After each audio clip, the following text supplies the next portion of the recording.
নমস্কার বন্ধুরা, আমার চ্যানেল রান্নাঘরের পক্ষ থেকে তোমাদের সকলকে স্বাগত। আজ আমি তোমাদের কাছে একটা সয়াবিনের ইউনিক রেসিপি নিয়ে চলে এসেছি।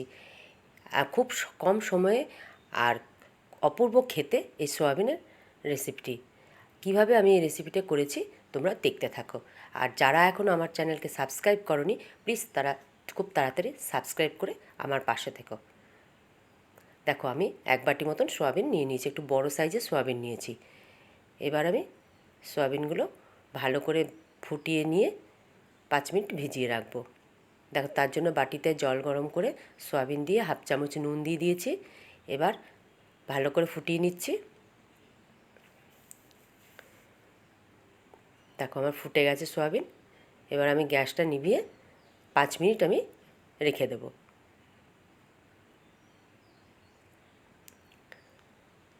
দেখো, এবার জল থেকে সয়াবিনগুলো চিপে তুলে নিয়েছি। একটা বোলের মধ্যে নিয়েছি 1 কাপ ওই ফাটানো দই নিয়েছি সয়াবিনটার মধ্যে। তার মধ্যে 1 চামচ জিরে গুঁড়ো, হাফ চামচ হলুদ গুঁড়ো,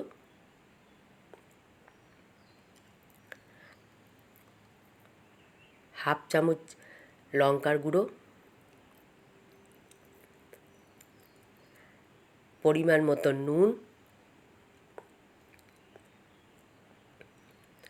হাফ চামচ কাশ্মীরি লঙ্কার গুঁড়ো দিয়েছি, তাতে কালারটা অপূর্ব আসে। 1 চামচের মতন আদা আর রসুন বাটা দিয়েছি। কসুরি মেথি দিয়েছি 1 চামচ।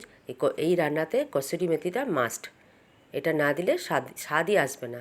আর হাফ চামচ দিয়েছি গরম মশলা গুঁড়ো।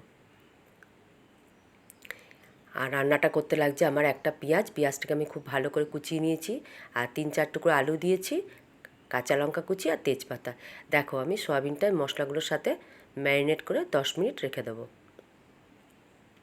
এই রান্নাটাতে আলু না দিলেও চলে, আমি তাও দিলাম 3-4 পিস আলু। এদিকে আমি কড়াই বসিয়ে নিয়েছি। কড়াইয়ে তেল দিয়ে খুব ভালো করে তেলটা গরম করে নিয়েছি।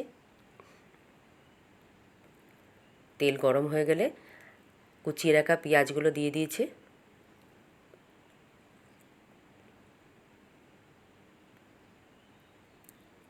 পেঁয়াজগুলো দিয়ে একটু নাড়াচাড়া করে আমি ওই একটা তেজপাতা আর একটু গোটা জিরে ফোড়ন দিয়ে দিয়েছি।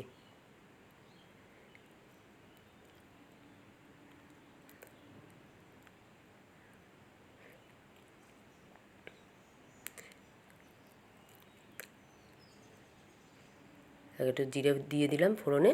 এবার জিরে, তেজপাতা আর পেঁয়াজ খুব ভালো করে নাড়াচাড়া করে ভেজে নিচ্ছি। খুব বেশি ভাজবো না, হালকা ব্রাউন করব।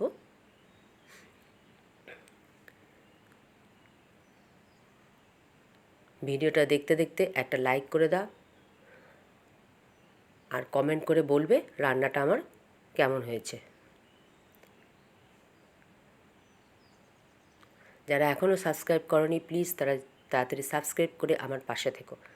আর বেল আইকন অল করে দিও, তাতে আমার রান্নার সমস্ত নোটিফিকেশন সবার আগে তোমাদের কাছে পৌঁছে যাবে। দেখো, আমি এবার ওই 4-5 পিস 6 পিস যে আলু নিয়েছিলাম সেই আলুটা দিয়ে দিলাম। এই আলুটা একটু হালকা ভাপিয়ে নিয়েছিলাম, তাহলে খুব তাড়াতাড়ি রান্নাটা হয়ে যাবে। আর এই রান্নাটা ভাত, রুটি, পরোটা সব কিছুর সাথেই অপূর্ব লাগে। দেখো, এবার আমার কষানো হয়ে গেছে। এবার যে সয়াবিনটা ম্যারিনেট করে রেখেছিলাম সেটা দিয়ে দিলাম। ভালো করে পেঁয়াজের সাথে সয়াবিনটাকে নেড়ে দিচ্ছি।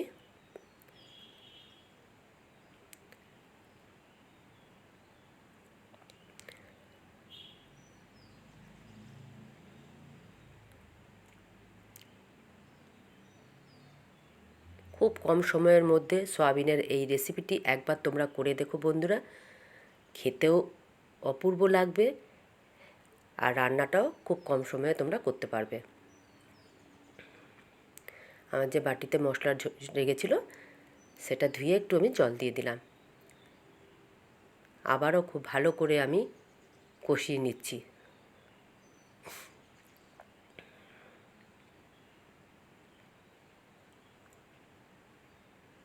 সয়াবিনের নানা রকম পদই ভালো লাগে, তবে এইভাবে রান্না করে একবার তোমরা দেখো।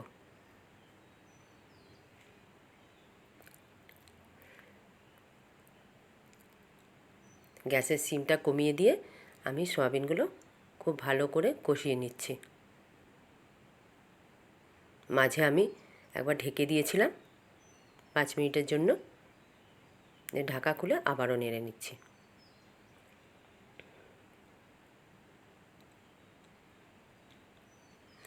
হাফ চামচ চিনি দিয়ে দিলাম। চিনি না দিলে রান্নার স্বাদই ঠিক মতন আসে না।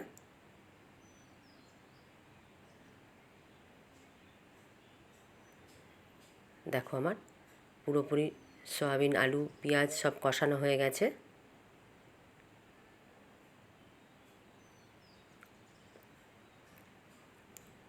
এবার আমি খুব সামান্য পরিমাণ জল দেব, গ্রেভিটা হওয়ার জন্য যতটুকু লাগে জল।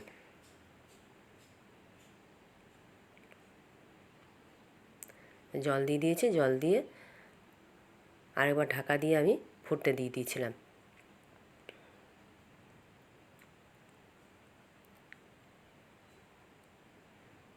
দেখো আমার খুব কম সময়ের মধ্যে সয়াবিন রান্না কমপ্লিট।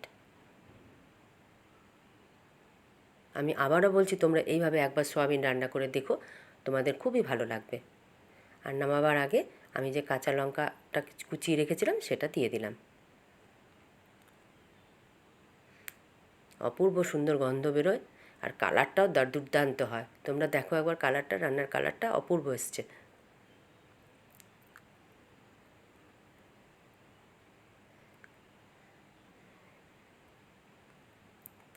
দেখো এবার আমি তরকারিটা আমি একটা বলে বেড়ে দিচ্ছি। পুরো ভিডিওটা দেখার জন্য অসংখ্য ধন্যবাদ। নোটিফিকেশন বেল আইকন অল করে দেবে, তাহলে আমার সমস্ত রান্নার নোটিফিকেশন তোমাদের কাছে সবার আগে পৌঁছে যাবে।